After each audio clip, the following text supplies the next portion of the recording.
The Gathering 2022, or typically known as G13, which is my lucky number, and frankly, now that I think about it, I think it's this gentleman's lucky number as well.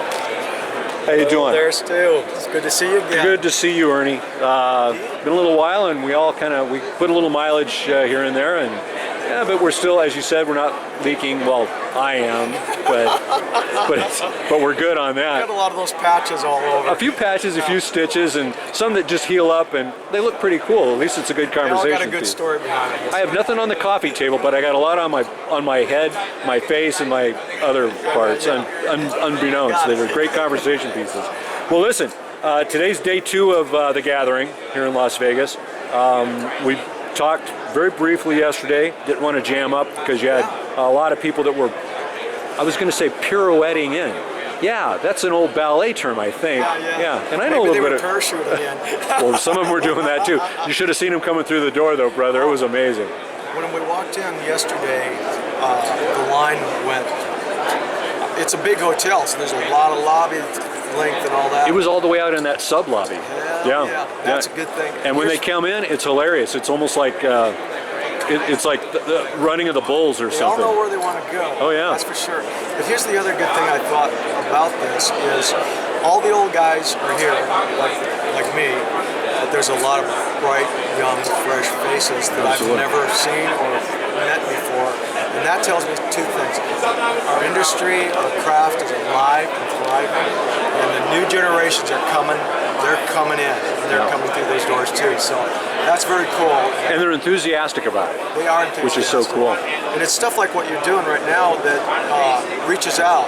Because when you're at a show, you can see the people that are at the show, but when you put something like this up online, who knows who gets a chance to see some of that stuff, and it just gathers in a whole new net of young fish that are going to be knife people, whether they're makers or collectors or whatever. And some folks, they don't even know that they're a knife or a blade enthusiast until they get a chance to handle something really good, you know, or they actually see the variety that's available, and that's what I encounter a lot too.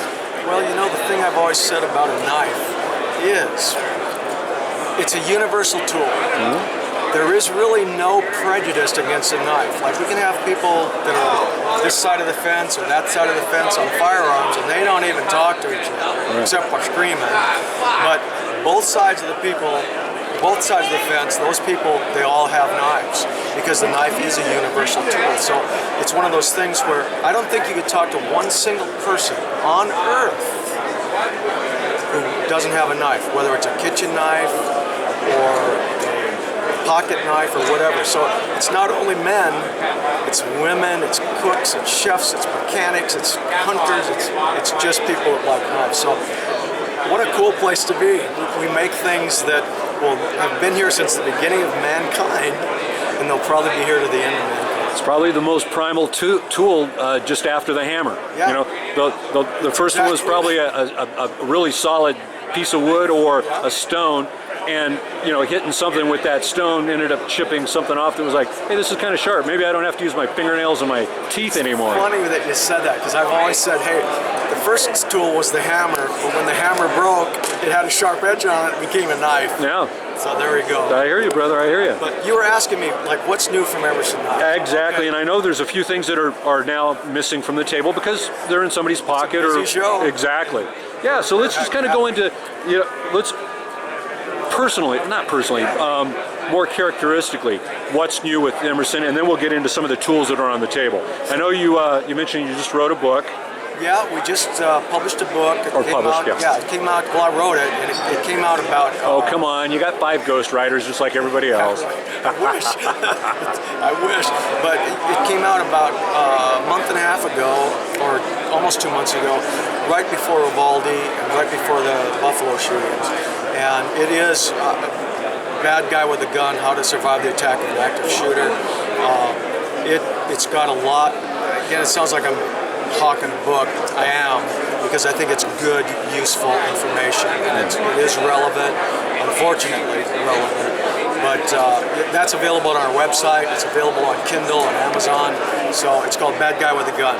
But let's get to knives, because that's what this is really all about. Yeah, yeah. What we have is Actually, I'll show you what our number one seller is right now on the table.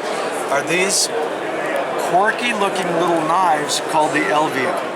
And they were a design that was brought to me by my good friend who I've known for about 20 years, a gentleman named Ed Calderon. And he approached me at some point about within the last 2 years and said, hey Ernie, I was wondering if it might be possible to make a knife that was actually my mother's knife that she used for everything that existed, from cleaning a rabbit to cleaning a deer to cutting vegetables or whatever. But he said, pruning vines, pruning something off of the tree. Yeah, but this is very similar to a lot of agricultural implements. Exactly. But he found that it worked very well for him as a defensive weapon, and so because that's what he was. He was involved with counter cartel work down in Mexico for a long, long time. If look him up, Ed Calderon. He's one of those men of mystery, but he is a solid guy. And now he's lending all of the skills that he used down there, working in what he calls non-permissive environments, to teach all of the guys that are DEA guys and Homeland Security and everyone else, number one, what to look for, and also how to avoid getting caught in a hostage situation or kidnapping, and then how to get out of it. So Ed's a very interesting guy, but this is his knife, and that's probably the latest and greatest thing from Emerson Knives. The other thing I wanted to actually just bring up was we are still making our second bestseller is the Sheepdog, which was a design that I did with Lieutenant Colonel David Grossman. And if you are anything in the tactical world or the military, you should know about David Grossman. But anyway, this is the other one that we're doing. And of course, then you've got my my standard fare, the CKC7s, the Commanders, the Karambits.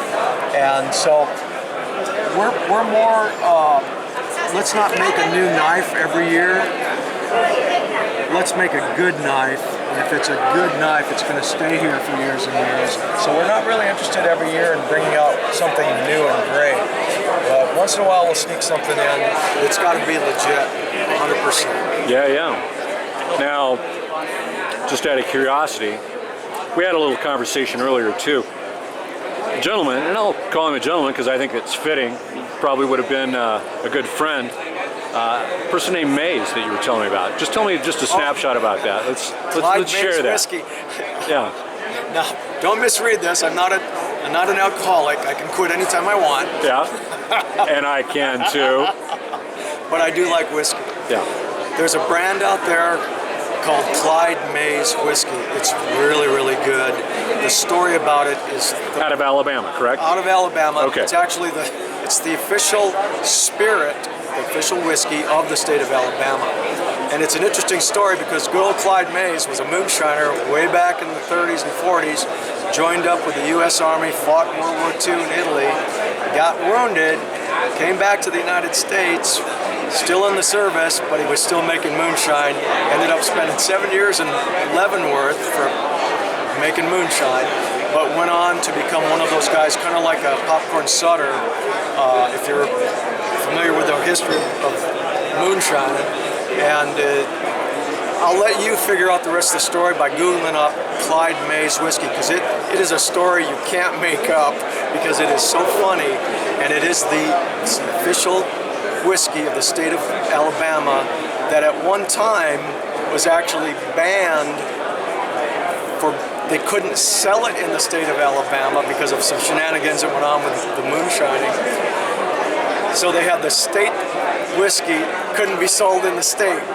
And he gets popped, or his son gets popped, who inherited the company for moonshining, even though he ran a legitimate company, a legitimate distillery. You got to look that story up, guys. It's a funny story. You can't make those things up. You can't make it up. Yeah. So. Okay, good deal. Well, listen, brother, I'm going to let you get back to other things, the family, etc. Everybody's looking healthy over there. Yep.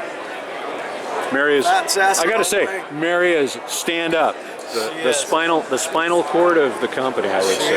Yeah. Listen, you travel safe back home. If I end up in the area, I will touch base and we'll get together at the shop. Thank you, Stu. Appreciate it.